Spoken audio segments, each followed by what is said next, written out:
aquí en Desayunos Informales. Como decía Coco al principio del programa, mañana se cumple un año del comienzo de la pandemia del COVID-19 aquí en Uruguay. Bueno, vamos a darle la bienvenida al profesor titular G5 de la Facultad de Información y Comunicación y director del Instituto de Comunicación para hablar de cómo nos hemos comportado los uruguayos desde su punto de vista en esta pandemia, cómo vamos actuando en estos momentos y bueno, y cómo se ha dado todo el tema de la comunicación y demás desde su punto de vista, obviamente de forma profesional. Recibimos a Fernando Andach.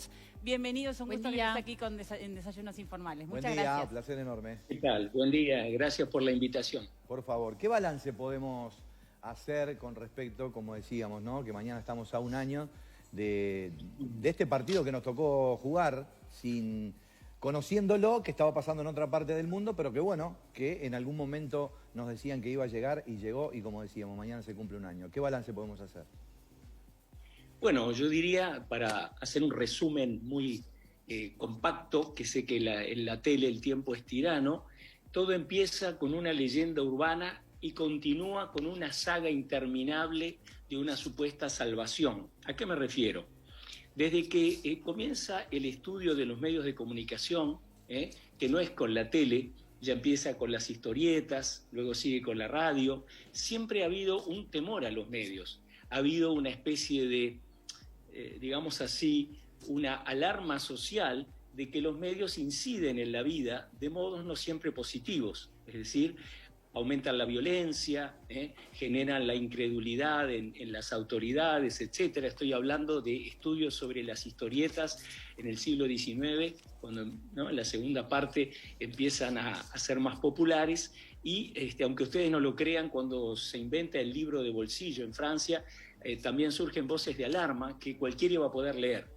O sea que los medios siempre han estado asociados a impactos grandes, y por eso es que yo soy el director de la carrera de la licenciatura en comunicación, en este momento del Instituto de Comunicación, concretamente, en la Facultad de Información y Comunicación UDELAR, y por eso tenemos en cada generación nueva más de 1000 estudiantes. No me sorprende, en todos los países ocurre, porque hay esa sensación en la población de todas partes, cada vez más globalizada, un poco homogeneizada, en que algo importante pasa con los medios y la vida. Obviamente las redes sociales no hicieron más que explotar esa idea, amplificarla. ¿Por qué digo que empieza todo con una leyenda urbana, con un cuento? Porque se teje una fábula terrorífica en torno a una persona, a un ser humano que la evidencia fue siendo acumulada rápidamente, no era quien los medios, no solo las redes sociales, como alguien puede sospechar, no se produce solo un linchamiento, una persecución desde las redes, que sería responsabilidad de ciudadanos, muchas veces anónimos, los trolls, es decir, o personas que no revelan su identidad, sino los medios oficiales también, incluso el Ministerio de Salud Pública, comunica que habría una supercontagiadora, una especie de supervector, y se comete la atrocidad de dar su nombre y de prácticamente liquidar a ese ser humano en lo que yo llamé en un libro hace muchos años una operación otricida. El homicidio es cuando te liquidan, ¿verdad? Físicamente. El otricidio es cuando perdés toda la calidad, la humanidad que te caracteriza. Hablo, por supuesto, del caso Carmela Ontup. Okay. Rápidamente se da cuenta que es un disparate, que no es así, que en el famoso casamiento había hasta 7 personas, quizás más, que habían venido de Europa. Luego se ve que el virus había llegado antes de esa fecha famosa del 7 de marzo, ¿verdad? Y todo eso, pero poco importa. Porque, como dice una película de John Ford, El hombre que mató a Liberty Balance, acá en el oeste, cuando la leyenda vende más que la historia real, imprimimos la leyenda. Claro. Entonces, se revela, la pandemia muestra más que nunca el impacto grandísimo cuando los medios tienen en su agenda algo monotemático casi, ¿verdad? O sea, a dar cifras de muertes, cifras de supuestos contagios, etcétera, los casos. ¿Verdaderamente cree que el impacto se da por el manejo que hacen los medios y no por el hecho en sí, cuando el mundo entero estaba paralizado por este tema? Bueno, lo que pasa es que justamente en el mundo entero, salvo Suecia, por ejemplo, ¿verdad?, se da un acople, una sinergia. Por eso un artículo de Lancet, ya que a la gente le confía en las revistas estas importantes, un autor propone que no es una pandemia, sino una sindemia.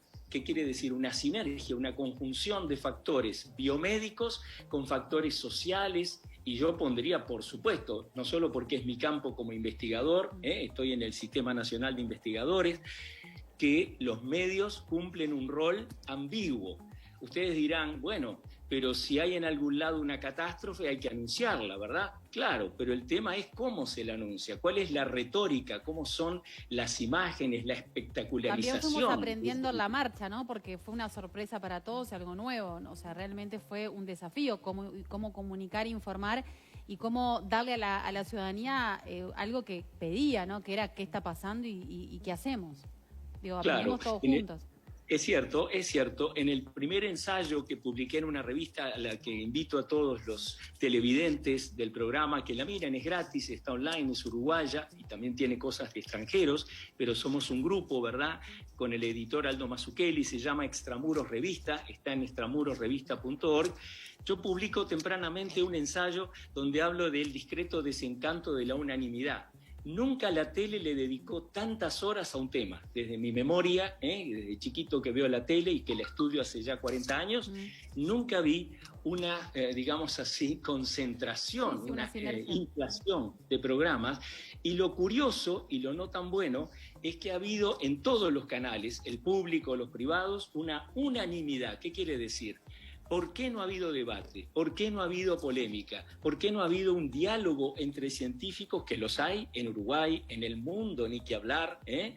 Doy un ejemplo entre Emilio Anidis, un famoso bioestadista, matemático, que la OMS tuvo que publicar su texto hace poco, por fin, luego de retenerlo mucho, donde pone las cosas bastante más claras de lo que una exposición constante a un temor creciente, el hablar de olas. No sé si se acuerdan al principio, es cierto que es un aprendizaje en tiempo real, pero uno de mis momentos favoritos es cuando se rodea a los surfistas en abril de 2020, llegando a una especie de surrealismo, ¿verdad? ¿A quién podrían estar contagiando? ¿A los delfines? ¿A la vida? ¿Usted qué propone? ¿Cuál, más allá de analizar la realidad, cuál hubiera sido su propuesta para que esto se pudiera comunicar algo mejor? Totalmente distinto, con esa oportunidad de dedicarle tantas horas, tantos programas, los informativos, los periodísticos. ¿Por qué no haber abierto un debate, una conversación? ¿Por qué no haber invitado a más personas? ¿Usted cree que no hubo conversación y debate realmente? Fue inundada de especialistas la televisión. Hay un casting súper restringido, es facilísimo. Yo les podría dar los 10 nombres de los que vienen no hablo del GACH solo, usted dice que hablen siempre los mismos. Siempre, claro, con la misma visión. Yo le cuento también, estando del otro lado, que es muy difícil que científicos y expertos quieran hablar, porque como es un tema nuevo y del cual mucho no se sabe, muchos no quieren hablar. Por eso también muchas veces se habla con los mismos. Algunos sí quieren hablar. Es verdad que existe un miedo, pero eso está hablando entonces de algo más preocupante que no mencioné. ¿Qué le pasa a la democracia? No solo en Uruguay, tú dijiste muy bien, es en el mundo entero, cuando estamos en un estado de excepción que dura tanto tiempo. No es un terremoto, no es un volcán que, entra en erupción y hay que parar la vida. ¿Qué le va pasando a las libertades, al derecho constitucional reemplazado por protocolos que nadie sabe qué efecto jurídico tienen? Yo recibo cada momento, como estudioso de la comunicación, cuentos de terror de personas que suben a un ómnibus, se les baja a la nariz el tapabocas, ¿verdad? Y empieza una especie de linchamiento instantáneo en ese ómnibus que se convierte en un viaje al cadalso.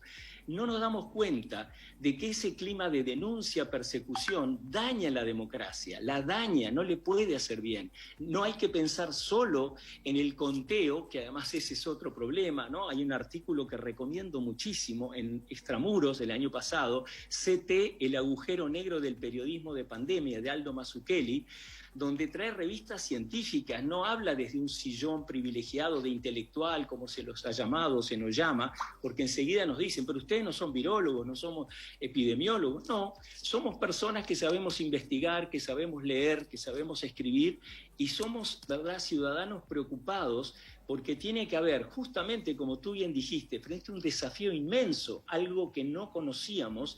¿Por qué excluir a ciudadanos que tienen algo que decir, que sienten preocupación, que no son como se nos llama, con una cantidad de denostaciones, cosas muy nefastas, ¿verdad?, que solo buscan ningunear. En inglés, ¿vieron? Se llama character assassination, que es liquidar la reputación de alguien para no tener que oírlo, para suprimir la voz, para cancelarla. Yo pienso que los medios tienen todavía la oportunidad, en el tiempo que resta, de abrir ese foro fabuloso, esa oportunidad de darle más voces a la comunidad. Está ocurriendo en este momento. ¿Perdón? No, que está ocurriendo en este momento, que está teniendo la oportunidad de poder dar... Sí, claro, pero pasó todo un año, ¿verdad?, donde yo solo tuve una intervención y solía ir bastante a los medios a hablar de discurso político, campañas, qué sé yo, hace muchos años ya, y tuve 6 minutos nada más y apenas terminé, un periodista ingenuamente dijo en ese programa, qué bueno lo suyo, lo vamos a llamar siempre, solo que no volví nunca. Y otros que piensan como yo prácticamente tampoco tuvieron entrada. Y ahora, ¿usted por qué piensa que hay como una especie de conspiración o por qué no se llama? Justamente, te agradezco que hayas traído ese tema. De vuelta, me va a parecer que hago marketing y una de las columnas dedicadas a atacarnos en la diaria decía que éramos mercaderes de la duda. Ojalá porque ganaríamos algo, ¿verdad? No somos mercaderes de la duda, somos personas que reflexionan críticamente, somos muchos, y precisamente el último artículo de Lordón, traducido al español, dice... el conspiracionismo de los anticonspiracionistas. Todo organismo de poder, los medios masivos como los canales, las empresas, las farmacéuticas, porque hay contratos que no se puede saber, tienen un mecanismo conspiratorio, es decir, tienen reuniones en secreto, se cuidan, vigilan todo el tiempo, tienen un aspecto paranoico, ¿verdad? Porque saben que hay competencia, que no siempre es legal, entonces todos los poderes que son políticos, comerciales, funcionan de una manera secreta, ¿verdad? Lo que hacemos nosotros es lo contrario, querer más transparencia. Está bien que se hable de las vacunas, está bárbaro, pero también hay que hablar de las cosas que no están funcionando tan bien y que sale en la prensa, que salen en cantidad de medios serios. Fernando, sí. ¿Tú crees que si hubiese abierto ese debate que tú decís y si hubiesen entrevistado a más personas, como tú decís, el comportamiento de los uruguayos o la reacción de los uruguayos hubiese sido diferente al que tuvimos Uno de los hasta ahora? hallazgos del gobierno, uno de los hallazgos, te agradezco la pregunta, más oportunos, que nunca me canso de elogiar acá y afuera, porque tengo colegas en todo el mundo, por suerte he viajado mucho, he publicado en todos lados, es la libertad responsable. Ese concepto es precioso, tan precioso como funesto es la nueva normalidad y la libertad solidaria. La nueva normalidad, déjenme decirles, televidentes, por la primera vez, porque nunca podemos hablar en ningún lado donde haya demasiado público, es una contradicción de términos. Gente, piensen un segundo, la normalidad no es nunca ni nueva ni vieja, es como la respiración, es un metabolismo inevitable, natural, no se puede decretar ni una nueva ni una vieja normalidad. Primera cosa. Y segunda, ¿verdad? Ahora, pero en ese caso estamos haciendo cosas que no lo hacíamos cotidianamente, como usar el tapabocas, por ejemplo. Claro, eso es una nueva normalidad, de algún modo. Quizá no sea la palabra, pero es la que se ha encontrado, ¿no? Bueno, no es solo una palabra. Esa frase que yo la comparo con un eslogan, con una especie de marketing, ¿verdad?, hace dudar de que las cosas que considerábamos buenas, normales, vayan a volver. Que la realidad, como algunos periodistas confusos al principio, a ustedes les debe haber pasado como comunicadores públicos, decían la nueva realidad. Ninguno de los dos términos es adecuado. Yo pienso que lo peor que pueden hacer los medios es secretar miedo 24 horas al día, 7 días por semana. Una cosa es tener cautela, si hay alguien que está enfermo, que tiene comorbilidad, es evidente que va a tomar precauciones. Las máscaras, hay una cantidad de información científica, no chanta, no antojadiza, que muestra su ineficacia enorme en la vida cotidiana, para no hablar de los niños. La iatrogenia, que es cuando la cura es peor que el mal, lo que le estamos haciendo al futuro, a esos niños que tienen que convivir horas con la cara tapada, cuando la propia OMS, basta revisarla cualquier día, dice que hasta los 12 años no es necesaria, y además, insisto, hay revisión con control de sesgo científica de la ineficacia, salvo en lugares como en un quirófano, obviamente, o en lugares donde hay radiación nuclear, etcétera. Todo eso que aparentemente llegó para quedarse no está siendo cuestionado jamás de los medios. Los medios tienen que ofrecer todas las visiones, sin temor. El único miedo, vieja frase de Spinoza, de Montaigne, Michel de Montaigne, el ensayista francés, es: el único temor es al temor. Es decir, una sociedad que vive atemorizada es una sociedad cuyo sistema de inmunidad natural se ve afectado. Eso es lo peor de todo. ¿Y no es un poco subestimar a la gente, opinar de que toda la sociedad actúa por lo que dicen los medios y nada más? Porque de alguna manera estaríamos diciendo que la sociedad no tiene crítica, no analiza lo que le dicen. Te cuento para decirte que opino todo lo contrario, que una entrevista que me hicieron el 3 de febrero me asombra. Nunca nada de lo que yo hablé, que es aburrido, que es de semiótica, análisis, no le interesa a casi nadie. Tiene al día de hoy más de 35.000 visitas en YouTube. Lo pueden verificar, ¿eh? Todo lo que digo puede ser verificado. Y eso quiere decir que hay un movimiento, por ejemplo, que se llama Educar sin tapar bocas. Hay una página con miles de personas que se llama No a la Nueva Normalidad. Hicimos una carta pública que tuvo más de 3.000 firmas y que enviamos al Parlamento, llamada Carta Abierta sobre la situación del coronavirus. Todo eso habla que la gente es lo menos parecido a un zombie, que recibe y se queda quieto. Lo que digo es que si viene respaldado una especie de combinación, un cóctel terrible de medios masivos que dan una dosis casi letal de información unidireccional, respaldado por el GACH, que es un fragmento, no lo cuestiono, pero es un fragmento de la ciencia que no se escribe con mayúscula, sino que es una búsqueda ininterrumpida de la verdad por todos aquellos que participan en ella, que no es solo los 55 o 60 o los que sean del GACH, más obviamente la voz política, las conferencias de prensa casi en cadena que hubo en abril, mayo, junio, que todavía hay.